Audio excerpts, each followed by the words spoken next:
தமிழ்நாடே கேள்விப்பட்டிராத அதிரடி விலை குறைப்பு சூப்பர் சரவணா ஸ்டோர்ஸ்.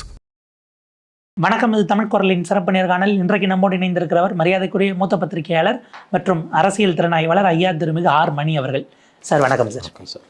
இப்போ எஸ்ஐஆரில் இவ்வளவு ப்ராக்டிக்கல் டிஃபிகல்ட்டிஸ் இருக்கும் பொழுது அரசியல் கட்சிகள் நாளைக்கு ஸ்டேக்ஸ் அவங்களுக்கு தான் அதிகமாக இருக்குது. திரும்ப ஆட்சிக்கு வரணும், இல்லை தொடரணும், இல்லை ஆட்சியை பிடிக்கணும்னு இருக்கக்கூடியவர்கள் இதில் இன்னும் விஜிலண்ட்டாக இருக்கணும் இல்லையா? மக்கள்கிட்ட கொண்டு போய் சேர்க்கறது, அந்த சந்தேகங்களை கிளியர் பண்ணுறதுன்னு. திமுக பொலிட்டிக்கலி எதிர்க்கிறார்கள், லீகலி ஃபைட் பண்ணுறாங்க.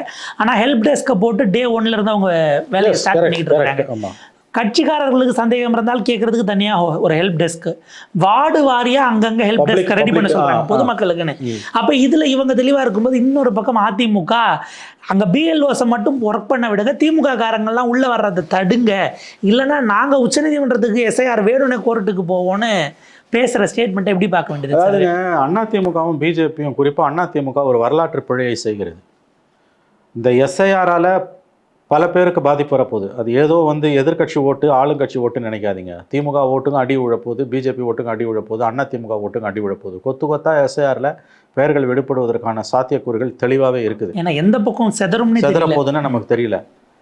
இது ஏதோ திமுக கள்ள ஓட்டு சேர்த்துட்டான், அதனால் அவன் மட்டும்தான் வெளியில் போகிறான், அவங்க தான் அடிபட போகிறாங்க அப்படின்னு அதிமுக நண்பர்கள் நினைப்பது ரொம்ப தவறான ஒரு அணுகுமுறை. ரொம்ப தவறான அணுகுமுறை. எஸ்ஐஆரை வரவேற்பது என்பது என்னை பொறுத்தவரையில் ஒரு புத்திசாலித்தனமான அணுகுமுறை கிடையாது. துரதிருஷ்டவசமாக அதிமுக ஒரு வரலாற்று பிழையை செய்து கொண்டிருக்கிறது. ஏன்னா அவங்களே ஆரம்பத்தில் எஸ்ஐஆர்னும் போது டெல்லியில் ரெப்ரசன்டேஷன் கொடுக்கும்போது அதை இமீடியட்டாக பண்ண வேண்டாங்கிற ஒரு ரெப்ரசன்டேஷனை கொடுத்தாங்க. நிறைய ஸ்டேக் ஹோல்டர்ஸ்ட்டை கேட்கணும், டைம் வேணும்னு பேசினாங்க. பட் இந்த பக்கம் அப்படியே மாறுது. இப்போ அவங்க அதிமுக எஸ்ஐஆரை வரவேற்கிறதும், எஸ்ஐஆர் வேணும்னு நாங்கள் சுப்ரீம் கோர்ட்டுக்கு போகணும்னு ஜெயக்குமார் திரும்ப சொல்கிறார். புரிதல் இல்லாமல் செய்கிற காரியம் அது. கொத்தா ஏடிஎம்கே ஓட்டையும் தூக்கி வெளில போடும்போது தான் அவங்களுக்கு புத்தி வரும்னு நான் நினைக்கிறேன். இது ரொம்ப சீரியஸான ஒரு இஷ்யூ. தமிழ்நாடு எலெக்ஷன் 5 மாதத்தில் எப்படி எந்த கந்தரகோலத்தில் நடக்க போகுதுன்னே நமக்கு தெரியல. கடந்த காலங்களில் எஸ்ஐஆர் இப்படி நடந்ததே கிடையாது. அதில் ஒரு நம்பகத்தன்மை இருந்தது, வெளிப்படைத்தன்மை இருந்தது. அப்போ ஒரு நல்ல தேர்தல் ஆணையாளர்கள் இருந்தாங்க அந்த பீரியட்ல. இப்போ இருக்கவரை பற்றி சொல்லவே தேவையில்லை. அன்னைக்கு சிட்டிசன்ஷிப் எல்லாம் கேட்கல அப்படிங்கிற ஒரு முக்கியமான விஷயம் இருக்கு. சிட்டிசன்ஷிப் எங்க அத்தாரிட்டி என்னவோ அதை தான் நாங்க எக்ஸிக்யூட் பண்ணுவோங்கிற இடத்துல இருந்தது தேர்தல் ஆணையம்ங்கிறது ரொம்ப முக்கியமானது. இன்னொரு ஹோம் அஃபேர்ஸோட இதை நாங்கள் ஏன் எடுக்கணுங்கிற நிலையில் இருந்தாங்க.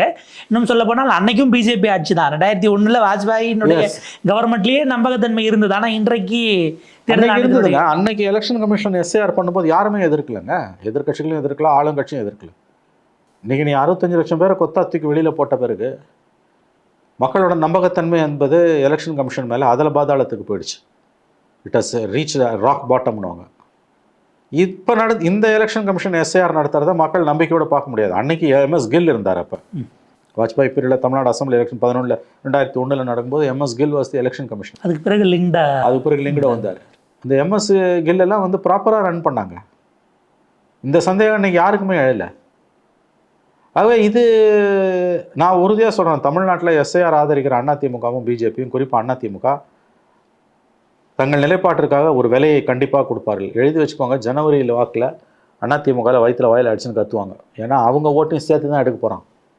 சூறையாட போகுது எலெக்ஷன் கமிஷன். செதறு தேங்காய் கதை அது. அது செதறு தேங்காய் கதை தான். 2005க்கு பிறகு 8 எலெக்ஷனில் ஓட்டு போட்டவனுக்கு இன்றைக்கி திடீர்னு அவன் பேர் இல்லைன்னா என்ன பண்ணுவான் அவன்? அந்த ப்ராசஸ் எடுத்துகிட்டு போய் நீங்கள் அதை செய்கிறதுன்றது ஏதாவது ஒரு சலிப்பு வந்துடும். அவன் அவனுக்கு 1000 வேலை இருக்குங்க. இவன் பின்னாலே ஓடிங்க இருப்பான், விட்டுருவான், லிஸ்ட்டில் பேர் இருக்காது. ஆனால் எலெக்ஷன் அன்னைக்கு கதருவான்.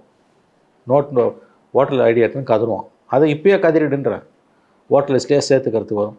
ஏடிஎம்கேவும் பிஜேபியும் ஒரு வரலாற்று பிழையை செய்கிறார்கள். ஆக்சுவலாக எஸ்ஐஆரால் அதிக பாதிப்பு அதிமுகவும் பிஜேபிக்கும் வர தான் வாய்ப்பு அதிகம் நான் நம்புகிறேன். திமுக எப்படியா சமாளிச்சணும். அவங்க இப்பயே அதை எதிர்த்தாலும் நடைமுறையில் வாக்காளர்களை தக்க வைப்பதற்கான எல்லா வேலையும் பண்ணிட்டாங்க. அவங்க இன்ஃப்ராஸ்ட்ரக்சரை களத்தில் இறக்கிட்டாங்க.